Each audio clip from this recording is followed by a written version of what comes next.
Bocah kok ya ayu ram kaya ngono. Alah. Ada Guse. Iya, nyuwun sewu, Gus. Alah. Bocah tek kaya ngono. Ngapunten lho, Gus. Ngapunten nggih, Gus. Wow, pas kula wok-wok jenengan ningali napa mboten? Kok wok ora trimo ningali, ora trimo mirsani Guse. Ya aku ndak penak pas ngene-ngene. Lah Guse tapi yo mantuk-mantuk ya. Ngapunten lho, Gus. Ngapunten nggih. Ya ngene iki lho no, antara agama karo budaya itu harus berjalan. Iya. Seiringan ngono. Nyatane yo apik tenan to? Apik. Berdiri, wah minta berdiri. Iya. Kalau juragane nesu dudan-duding. Aku kon ngatur. Kula jumeneng niki. Kayak sapa to kae sing rambut gondrong kae? Mbok ngatur raket mau. Kok mangsane kaya dukun ngono ya. Kuwi Gus Gendeng kok dukun. Kuwi Gus Gendeng. Kan kene iki ra ketok lho, Mas. Lah iya wong ngono ya klambi ireng. Nggih ireng-ireng. Lah kok ketok putih untune tok aku ngono aja. Kuwi Gus Gendeng. Gus Gendeng iki sapa? Lho, piye to bocah iki? Tapi wonge waras. Loh. Waras. Piye to? Maksud Lah nyapa kok dilokne Gus Gendeng? Gendeng kuwi ora kok edan kuwi ora ana. Gendeng kuwi genah tur mudeng. Wah, jadi genah ning agama mudeng babakan agama. Heeh. Mula heeh. Kayak ngono wis tanggep mbahku dhewe. Berarti engko mbok anggap mbahku dhewe. Ya engko berarti ora usah pamit langsung mulih ae wong bae dhewe kok. Lah jane ning kene kan aku ora bayaran to, Mas. Lah iya. Wong niate ning kene kan aku ngaji. Ngaji. Golek ilmu. Ngilmu mergo Niken Salindri ki ora gur nyanyi ning yo ngaji. Ngaji. Apa meneh wulan iki wulan puasa. Bulan Ramadan. Heeh, bulan Ramadan. Iya. Jadi kita berlomba-lomba mencari ilmu, berlomba-lomba mencari pahala. Alhamdulillah. Mas ya to niken Salindri ra tau poso. Nek kan ya ngono ya aja dicethakne. Poso kuwi wajib lho, Nok. Loh, namanya orang perempuan itu kan kadang ya puasa, kadang ya enggak. Karena kan ada masa-masa untuk halangan. Nah, ya. Masa kowe sesasi halangan terus. Ndahne yo. Ya ora mungkin to sesasi. Aku puasa lho, Mas. Alhamdulillah. Ndek nganane pas Maghrib. Bulan pertama. Hari pertama kok bulan pertama. Kowe jane poso setahun mau piye kok bulan pertama? Hari pertama aku puasa. Alhamdulillah nutuk, Mas. Nutuk maghrib. Nutuk maghrib soalnya jam 2 wi mau aku mangan sih. Jadi wi mau digeng ganjil sampai maghrib ngono lho, Mas. Makanya jam 2 awan wi aku mangan. Ora kena. Ya ampun lah kok poso beduk to kowe. Beduk lek jam 12 aku jam 2. Napa Gus lek poso jam kalih buka niku napa Gus? Anu kae wong wi rada anu, Mas. Nah, gak krungu. Rambute ketutupan rambut iki lho. Kupinge ketutupan rambut dadi malah kadang lek ditutut rambute sakopoke. Ya ora dicethake sakopoke. Ya ora kena jenenge poso magrib kuwi isuk ngono kae setengah 4 sahur, setengah 4 isuk. Ya toh, sampai magrib kok jam 2 buka. Lah nyapa? Nggih aturan dhewe agama ndi sing mbok anu? Jam 4. Loh, jam 4 ke sahur, setengah diwajibkan dan dianjurkan setengah 4. Dadi jam 6 gak oleh sahur jam. Wis sarapan jenenge. Ya ampun. Oh iya, berarti jam 4 tet ya. Setengah 4 lah iso. Jam 4 wis imsak biasane. Lah iya setengah 4 kuwi ndang sahur. Siapanku bar sahur ge ndang persiapan ning masjid. Heeh, nyapa? Golek takjil. Ya salat subuh. Oh, salat subuh. Barono langsung maghrib. Ya astagfirullahaladzim. Salat subuh jam 4 toh?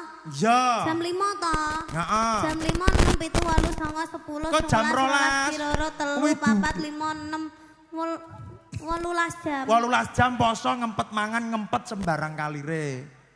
Kok 18 jam toh, Mas? Kok suwi ya mati no? Lah iya kok suwi men. Kok iso 18 jam? Aku kok melu to dina iki awur kuwi. Poso ki pirang jam? Jam 5 toh? Jam 5 sampai 6, 7, 8, 9, 10, 11, 12, 1, 2, 3, 4, 5, 6, 13 jam. Lah ngono 18. Lah yo manut ae. Ya manut mbok ketularan. Ngerti ya Gus ndek iki ning omahku. Golek buka. Ora. Nyapa? Nunut buka mesti. Ora. Piye? Wonge malah ngejak aku anu ae buka sik ae. Ya ampun. ampun, buka dhisik jam piro bukane? Buka sik jam 3. Ya apik berarti. Kuwi ya apik, kuwi melu Guse kono. Jare Guse to. Halah nyapo poso wong mandak ra roh sapa-sapa. Ngono ya. Aku ndek iki ya dibel ngono. Dibel aku. Bang ning ndi? Lah wi Mas yo diceluk Gus anggitmu ya mokel wi. Alah. Aja banter-banter jamaah oke.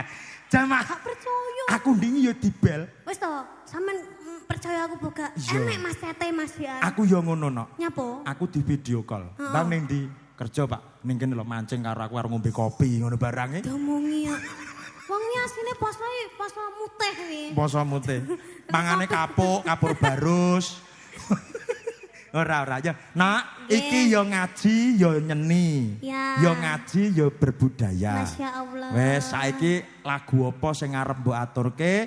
Mergo jamaah sing padha rawuh iki ngenteni sampean ket isuk mau. Iya, alhamdulillah. Anak sing kok Lampung barang. Iki temu kangen Mas ceritane. Nggih, berhubung ini tadi yang melihat ibu-ibu memakai jilbab-jilbab semuanya.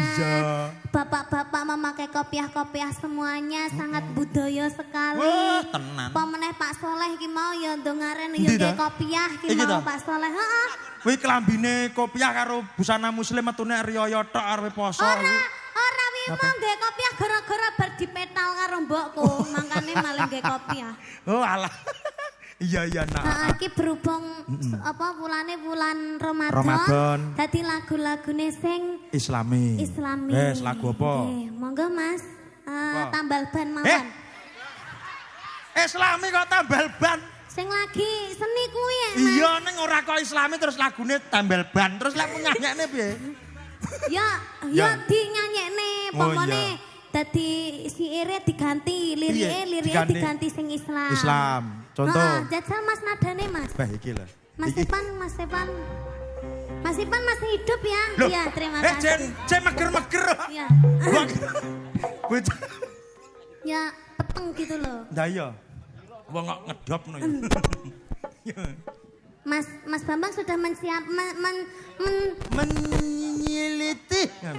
apa? Mensiapkan syairnya belum? Aku liriknya. Nah, dirungokkan dulu ya, ini kan ya. Nggih, Bu Nyai, nggih. Wulan iki wulan Ramadan. Asik. Ramadan wayahe poso. Heeh, asik. Tuk.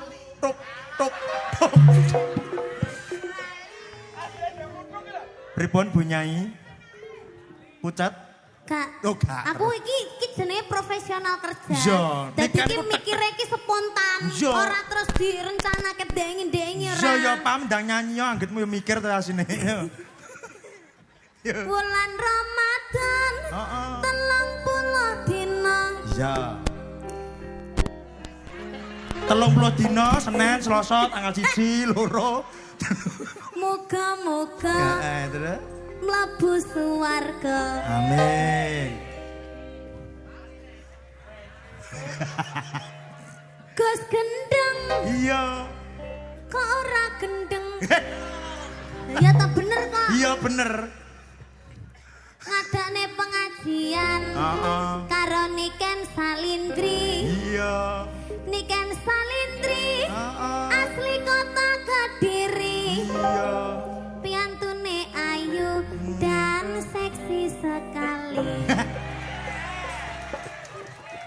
Dan sampeyan lho. Aku ya? Heeh. Iku aja lucu-lucu lho enek maju bojo lho engko yo nang. Sama nyanyi aja ndak. Gak usah ditokne lho. Lho, kadang maca kok. Kowe iki piye to, Nok? Wis aku bar ki ra metu neh aku. Loh, jangan. Harus keluar lagi. Gus Gendeng rasa ditokne lho. Ben dhewe ae. Kaeno pengen nyanding sampeyan, mbok ditimbali rene to, Nok. Lah nyapa yo aning kono ya. Monggo mriki. Alah malah ning jeding barang. Alah jeding ra nek ciduke kok. Wonge wedi bedhok awake dhewe mergo dhewe nyekel kertune wonge. Mancing Bang karo ngopi, oke. Poso iki. Rokoke apace? Ndek malah grendel kuning. Apa? Sangune nih dompete gor 10.000. Kadang lek mancing nggih topi SD lho. Rambutnya lho anwanan kabeh ya. bocah dek kaya ngono. Ya, wes iki. Ndang. Dalu niki pengajian rutin. Malam Jumat kliwon daleme Gus Gendeng. Nah. Bintang tamu duwojo nikan salindri. Muga-muga sedaya paring rejeki. Gus Gendeng. Deng Gus gendeng. Gus Gendeng. Deng. Iya toh, kok malah deng. Lah biasa maju dar kan ngono. Lah lek Gus Gendeng berarti ya jendeng. apa? Gus Gendeng. Idumu kan. Muncrat-muncrat kok gigir raup. Wah. Wah, ampune. Gus Gendeng. Gus. Gus Gendeng. Gus Gendeng. Gendeng. Aja ngono. Ora, Kayak ora. wong tuwek aja dikedulinan. Ora, ngono kan wae lucu-lucu. Wong sakmono kuwi ya lucu-lucune ya. Iya. Heeh. Untune asine ki wis Wes. kabeh. Kowe ora dipentong. Wong kae mbok ngono sektine ora jamak kae. Sobo alas macane petuk wedi yo. Nek nyanyi lagu sekti wae. Sakti. Khusus iki Gus Gendeng. Mergo wong iki sekti. Sakti lho, Nak. Sekti iki marang ning alase kewan ra gelem nyedek kok. Lho aja meneh kok kewan demit. Waduh Gus Gendeng balik lagi. Ah, ngono. Lah nyapa kewan gak gelem nyedek Sebabe. pas saya Gus Gendeng ning alas. Sebabe nyapa? Lah kok padha. Astagfirullahaladzim. Bocah. Astagfirullah. Ngapunten lho, Gus. Ora kok padha karo wit-witane dadi ki ra ketok Ra ngono ketok, lho. ya. Gus Gendeng ki ra. Ya menyatu dengan alam. Wong iki sinau ya ora nggur ning pamulangan, ning sekolah, ning pondok ora. Sinau dengan alam itu juga perlu. Kadya Gus Gendeng ngono kuwi. Kae metune kapan? Kae to. Mbuh, kae. Pokoke nyanyong lek metu dhewe. Ya. Ya, monggo. Yuk Sakti bersama Kiai Jamus Niken Salindri.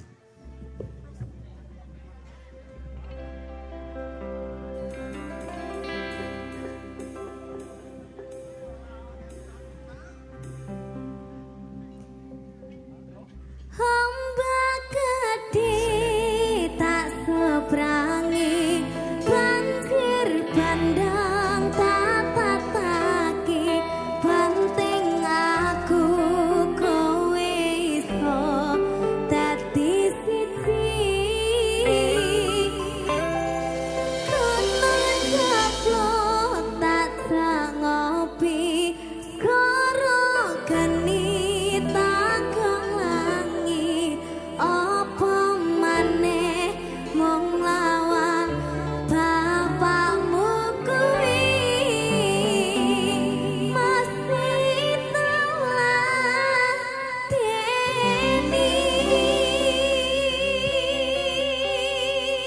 Nok sampeyan ngadeg mawon nggih. Nggih. Nggih nyuwun sewu Gus Nyamat. Atur salam sak Gusti. Nyuwun sewu nggih Gus, ngapunten saderengipun.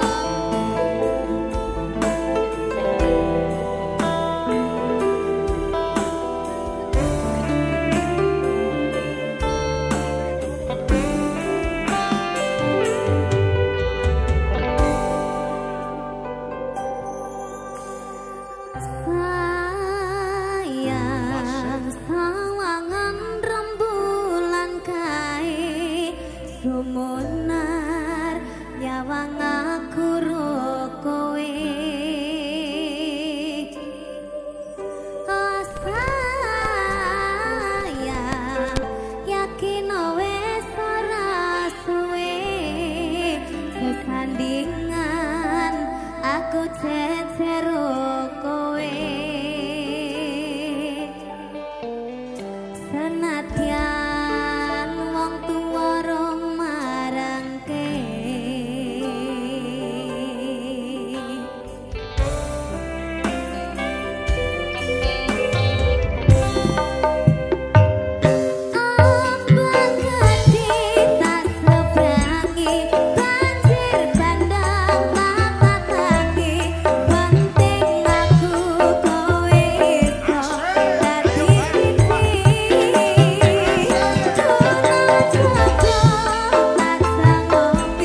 Genen. Waduh. Nggih, matur nuwun.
Sampun. Iki Gus Geneng mboten minggah. Ya monggo timbalono nok